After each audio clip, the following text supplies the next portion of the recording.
നല്ല പടമാണ്, കുഴപ്പമില്ല. നല്ല വയലൻസ് ആണ്. ശരിക്കും മലയാളത്തിലെ KGF എന്ന് പറയാം.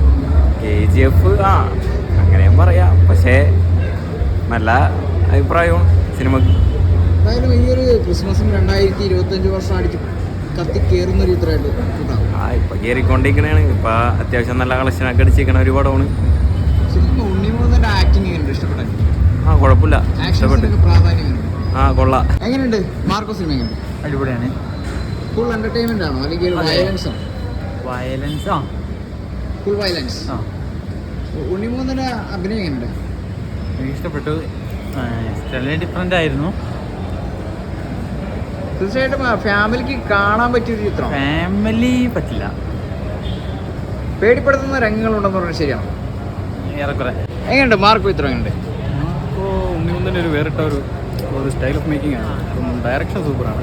ഡയറക്ഷനകത്ത് അനീപതിനിയുടെ സ്റ്റൈൽ ഓഫ് മേക്കിങ്ങിൽ പുള്ളി ഒരു എന്താണ് പറഞ്ഞത്, മാസ്സായിട്ടുള്ള ഇതിനൊരു പ്രാധാന്യം കൊടുത്തിരിക്കുന്നത്. പിന്നെ ഉണ്ണിമുന്തന് നല്ലൊരു ഡയറക്ടറെ കിട്ടിയാൽ പുള്ളി കഴിഞ്ഞാണുള്ള എല്ലാ സാരും എൻ്റെ ചെയ്ത് വെച്ചിട്ടുണ്ട്.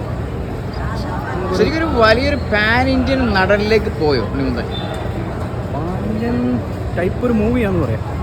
ക്യാരക്ടർ അത്രയും ബിൽഡപ്പ് ഉണ്ടോ എന്ന് ചോദിച്ചാൽ മാസ് എലമെൻ്റ് ആണ് മെയിനായിട്ട്. ഫുൾ വയലൻസ് ആണ് സംഭവം.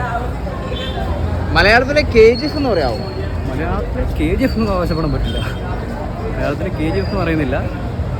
പിന്നെ എന്താണ് അതിൻ്റെ ഒരു മേക്കിംഗ് സ്റ്റൈൽ തന്നെയാണ് ഡിഫറെൻ്റ്. മാർക്കോ സിനിമ എങ്ങനെയുണ്ട്? പ്ലോട്ട് ഭയങ്കര ആവറേജ് പടമാണ്. ബട്ട് ലൈക്ക് ആക്ഷന് വന്നെയാണെങ്കിൽ ആക്ഷൻ ഉണ്ട്, ബ്രൂട്ടാലിറ്റി നല്ലോണം ഉണ്ട്. സെക്കൻഡ് ഹാഫ് നല്ലോണം അതാണ് എല്ലാം റിലീസ് ചെയ്യണത്. തീർച്ചയായിട്ടും ഉണ്ണിമുകുന്ദൻ്റെ ഒരു ആക്ടിങ് ആക്ഷൻസ് ഒക്കെ എങ്ങനെയുണ്ട്? ഉണ്ണിമുകുന്ദൻ ലൈക്ക് എന്താ പറയുക, ആക്ടിങ് ഭയങ്കര ആവറേജ്. ആക്ഷൻസിലോ?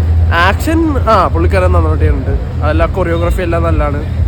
പിന്നെ ആക്ടിങ് മാത്രം ഇമ്പ്രൂവ് ചെയ്യാനുള്ളൂ. എങ്ങനെയുണ്ട് ഇത്ര? നല്ലതായിരുന്നു. ഫുൾ എന്റർടൈൻമെന്റ് ആണോ അല്ലെ ആക്ഷൻസിനാണോ?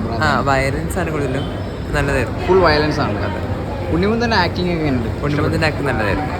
ശരിക്കും 2025 കിടക്കുമ്പോൾ ഉണ്ണിമുകുന്ദൻ എന്ന് പറയുന്ന ആ ഒരു വ്യക്തിയുടെ ഒരു ജീവിതം തന്നെ മാറ്റിമറിക്കുന്ന ഒരു ചിത്രമായിട്ട് മാറും.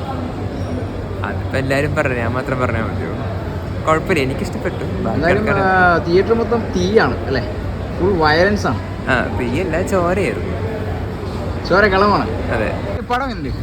പടം കൊള്ളാം. ഇതുവരെ കണ്ടതിൽ വെച്ച് ഏറ്റവും വയലന്റ് മൂവി. പക്ഷെ ഇതിന് മുമ്പ് മലയാളത്തിൽ പ്രത്യേകിച്ച് ഏറ്റവും വയലന്റ് മൂവി തന്നെയാണ് പറയാം. വയലന്റ് അല്ല, ഇപ്പൊ കില്ലും പിന്നെ ആനിമലും അതൊക്കെ കണ്ടിട്ട് വെച്ച് നോക്കുമ്പോൾ കില്ലായിരുന്നു ഇതുവരെ. ഇത് ഇറങ്ങുന്നതിന് മുമ്പ് എനിക്ക് കില്ലായിരുന്നു ഏറ്റവും ഇഷ്ടം. പക്ഷെ ഇതുവരെ വയലൻസ് ആണ്. 18 വയസ്സിന് മേലെ ഉള്ളവർക്ക് മാത്രമേ കാണാൻ പറ്റൂ എന്നാണ് പറയുന്നത്. പക്ഷെ ചെറിയ പിള്ളേർ ഇവിടെ ഒന്ന് കഴിഞ്ഞ ദിവസം കരഞ്ഞു പോകുന്നുണ്ട് പടം കാണുന്നിട്ട്. അതിന്റെ ട്രെയിലറൊക്കെ പിള്ളേർ തന്നെ വന്ന് കാണേണ്ട പടമാണ്. അത് പിള്ളേർ കാണാൻ പാടില്ല.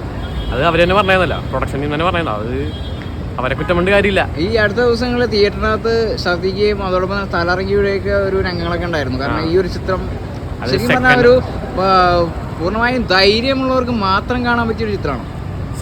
ഫസ്റ്റ് ഹാഫ് കുഴപ്പമില്ല. ഫസ്റ്റ് ഹാഫ് പ്രത്യേകിച്ച് അഡൽട്ട് കണ്ടന്റും അല്ലെങ്കിൽ വയലൻസ് കാണാനും പ്രത്യേകിച്ച് കാര്യമില്ല. സെക്കൻഡ് ഹാഫിലോട്ട് വരുമ്പോൾ അതും ക്ലൈമാക്സ് പോർഷൻസും അതിന് മുമ്പുള്ള പോർഷൻസാണ് പ്രത്യേകിച്ച് ബ്ലഡ് ബാത്താണ്.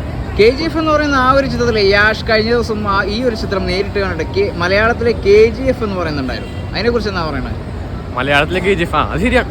അതിൻ്റെ സ്വാഗും ഉണ്ണിമുന്തൻ്റെ ഒരു സ്വാഗും ഇനി വേറെ ആരും ചെയ്ത് നമ്മൾ വേറെ ആരും ഓർക്കൂല. ഉണ്ണിമുന്തൻ മലയാള സിനിമാ ചരിത്രത്തിൽ ഒത്തിരി ആക്ഷൻ സിനിമകൾ ഇറങ്ങിയിട്ടുണ്ടെങ്കിലും ഇതേപോലൊരു ചിത്രം ഇതേവരെ വന്നിട്ടില്ല എന്നുള്ളൊരു തീർച്ചയായിട്ടും ഒരു വമ്പൻ പാൻ ഇന്ത്യൻ നായകനായിട്ട് മാറി എന്ന് തന്നെ വേണമെങ്കിൽ പറയാം അല്ലേ? അത് പറയാൻ പറ്റും. പക്ഷേ മലയാളം ഡബിങ് ബാക്കിയുള്ള കാര്യങ്ങൾ വെച്ച് നോക്കുമ്പോൾ പൃഥ്വിരാജിന് മേലെ പോകും. പൃഥ്വിരാജിന് പക്ഷേ ഫസ്റ്റ് പടമല്ലേ. പൃഥ്വിരാജിന് മുമ്പ് ആക്ഷൻ പടങ്ങൾ നമ്മുടേതായ രീതിയിൽ മലയാളം ചെയ്തിട്ടുണ്ട്. ഇനി പറയാൻ പറ്റില്ല, പരിഹരിക്കും. ഇനിയും ഇത് ഫസ്റ്റ് പടമല്ലേ, ആക്ഷൻ രീതിയിൽ ഉണ്ണിമുകുന്ദൻ്റെ നല്ല ആക്ഷൻ. ഏതൊരു ചിത്രങ്ങൾ ഡീഗ്രേഡ് അടിക്കുന്ന ഒത്തിരി മാഫിയാസ് ഉണ്ട്. പക്ഷെ ഈ ഒരു ചിത്രത്തിനെ മാത്രം തൊടാൻ സാധിക്കുന്നില്ല. അതെന്താണ്? അത് നല്ല ക്വാളിറ്റി പടമാണ്. അത് മലയാളത്തിൽ ഇതുവരെ വന്നതിനേക്കാളും നല്ല ക്വാളിറ്റി. അത് നമുക്ക് കണ്ടാൽ മനസ്സിലാവും. നമ്മൾ ഈ കണ്ടിരിക്കുന്ന ഓരോ വീഡിയോസും അന്യഭാഷാ ചിത്രങ്ങളിൽ മാത്രം കണ്ടിരിക്കുന്ന ഓരോ വീഡിയോസും പോലെയായിട്ട് ബന്ധങ്ങളുണ്ടോ ഈ ഒരു ചിത്രത്തിന്? ആക്ഷൻ സീക്വൻസ് ഭയങ്കര സീനാണ്. ഓരോ ഫ്രെയിമും ഓരോ ആക്ഷൻ സീക്വൻസും ശരിയാണ്. വേറെ ഹോളിവുഡ് ജോൺ വിക്കിന്റെ ഒക്കെ ഒരു സ്റ്റെയർ കേസ് ഫൈസിലുണ്ട്. അതൊക്കെ ജോൺ വിക്കിന്റെ ഒരു ലെവലിൽ ഒറ്റ ഷോട്ടിലെടുത്താണ്. എന്തായാലും തിയേറ്ററിനകത്ത് തീയാണ്. വയലൻസ് രണ്ടാമത് കാണാൻ വന്ന